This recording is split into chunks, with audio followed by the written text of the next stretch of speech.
Okay, this is me helping out my friend Bria,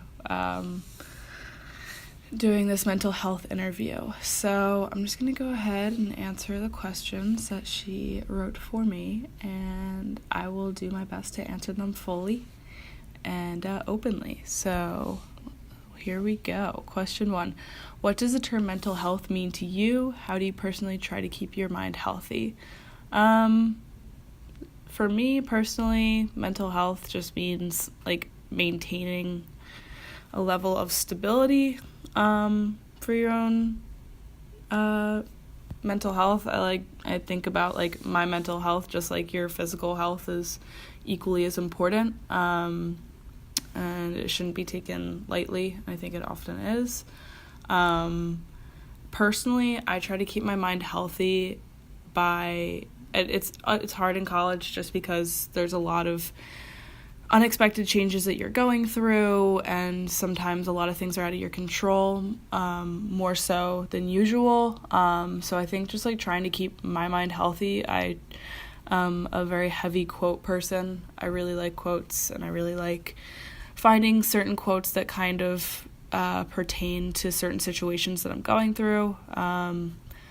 I really like to remind myself in like times that are really difficult for me, in order to keep my mind healthy, is to think about like whatever I'm going through will pass. Like this too shall pass is like a thing that people say a lot that I think about often if I have finals coming up or exams, or like if I'm just going through a hard time. I know that the feelings that I'm feeling aren't permanent, and I know that I can get through it, and that's just kind of why I rely heavily on quotes, and I like to read when I do actually have the time to do it. I like exercising, even though I don't give myself enough time to do it like most people. So that's kind of how I like to keep my mind healthy. The second question is, are you familiar with the term mental health stigma? Describe to me how you think it affects those dealing with a mental illness. So I'm very familiar with mental health stigma. I think that the perception that we have of mental health damages a lot of people who suffer from mental health or from mental illness. And I think that this stigma tries to silence a lot of people who struggle with mental health. Just because if you're feeling, a lot of people associate mental health with as if it's different from physical health, in that like it's not as important, or it shouldn't be prioritized over physical health, and sometimes it should be. Most times it should be. So obviously, if there's this stigma coming around that, if you're suffering from mental illness, you're crazy, or you're not in control, or you're different from everybody else because you think about things differently, or you have a different perspective, or some days are worse than others, that's going to affect those who are dealing with mental illness, because it's going to make them feel as though they're different, they shouldn't be feeling these feelings, and that their mental state isn't valid, and there's something wrong with them, rather than it's just an imbalance like anything else. So that's kind of how I feel about too. Why do you think that those suffering from a mental illness are treated differently from those suffering from a different kind of illness? How can we take steps to change this view in society? So for the first part, kind of what I was saying in section 2, is that mental illness is often seen different from physical illness because it's not something you can see. You can't see depression very clearly when you're looking at somebody as clearly as you could see, they have a broken leg. That's kind of the best analogy I can give at the moment. But I mean, it's not physical, it's mental. It's something that's going on in your mind. And often the people who are suffering from mental illness can't understand fully what's going on with them either, rather than if you have a physical illness, you feel a lot of pain in a certain area, and it's very easy to diagnose. While it's difficult. The brain's complicated, and that's kind of why it's more difficult to differentiate.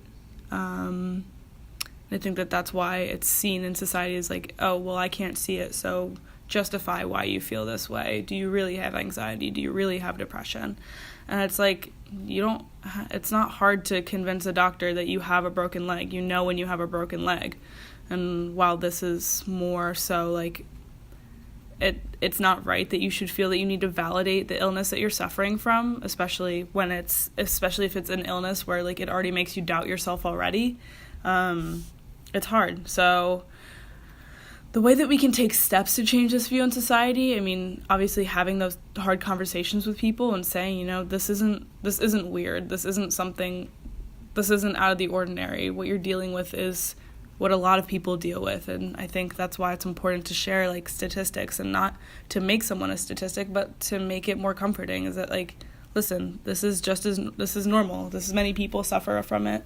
And this is how you can get help. And I mean, obviously, to take the proper steps to change this view in society is to offer the resources that are necessary to make it more normalized.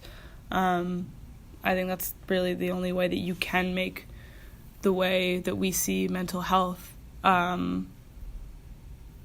seen as more acceptable. Because I think right now in our society, it's still not. We haven't reached a point where it's, oh man, you have to, like, I feel like people, when they say you have a mental illness, they think, oh, well, like, who did this to you, or like what happened to make you have this. I'm like, and that's not always the case, and it's rarely the case, is that it's just something that was caused. I mean, people are born with this, people have it developed. It's not, I think that's why there is such a stigma against it. It's not seen as people try to put a cause to it when sometimes there isn't. Okay, so do you have personal experience with a mental illness, and how are you affected in everyday life? With mental illness runs through my family. Both sides of my family have histories of depression. I myself, I have not found myself struggling with depression or the same symptoms as I've seen on both sides of my family. However, I have suffered with just the way of body image, like most young women. I wouldn't say body dysmorphia, but have suffered from many from different eating disorders in my life, which are connected to my mental illness, having anxiety about the views of my body. That's gotten better as I've gotten older and have had really important conversations with a lot of people in my life. It still affects me from day to day. I mean, like anything, you're gonna have better days than other days. There are some days where I look in the mirror and I don't want to leave my room, or I don't want to, or the clothes that I have on, like, it just no matter how many times I change, nothing looks good. But I don't think that's. I mean, this is again personal reflection. I think that a lot of people suffer from that, just by the ways that our society perceives women in general. I think that that's not atypical. But I'm not trying to like delegitimize how I view my own mental illness. But I think that that's like my personal experience is just like I've seen how depression can affect people. I have close friends who suffer from depression, and that has affected the way that I view people in my life, and the way that you think about how everybody has something that they're struggling with. Everybody has something that's going on, no matter how happy they look on social media, or how happy they look, through social media, or even what they're telling you. I mean, people can easily hide mental illness. It's not physical. So if it's something that's going on within their heads, I mean, they can choose whether to share that or not, and choose how they want to express themselves and what they're going through. So that's what I have to say about 4. Do I feel comfortable reaching out to get help? I do. In my past, when I was struggling more severely with my body image and just eating disorders, that was mostly during my high school experience. So I initially reached out to a friend.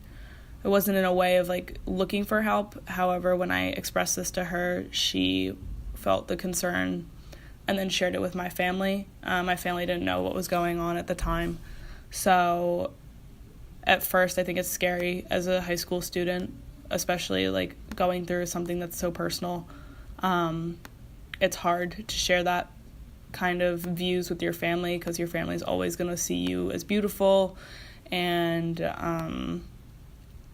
just they're always going to support you, and it's going to be, and I think that was difficult for me because I didn't want to admit it to them. So, but I mean, after that point, I went to go see a therapist, and that was good for me, just to be able to talk out what was going on, and realizing that, like, the reason I was doing this was, like, because of my struggles with control, and, like, wanting to feel that I was in control in some way. So that was a good thing to figure out and keep in mind, so that, like, when I am at points in my life where I feel out of control and I feel these urges of, like, wanting to, like, harm my body, it's not, I can understand that it's because I'm in a situation where I don't have control.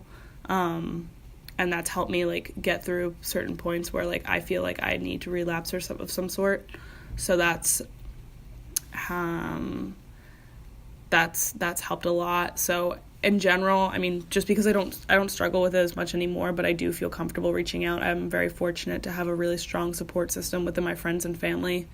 So I do feel comfortable reaching out to get help.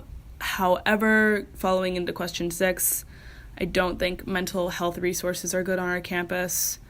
If I were to improve it, our campus only allows 6 free visits with our mental health center, and then you have to start paying for visits with trained psychologists.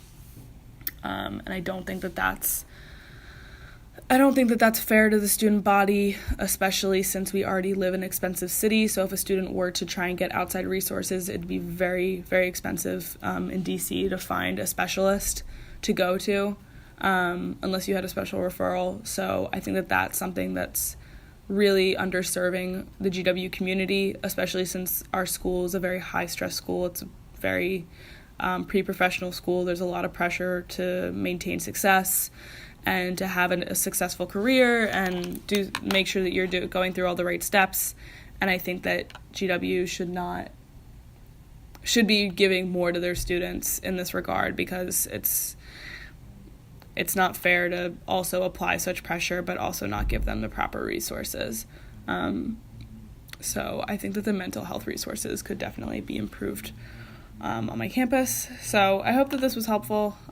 Just a few questions. So yeah, thank you, Bria, for asking me to interview, and good luck with the rest of your project.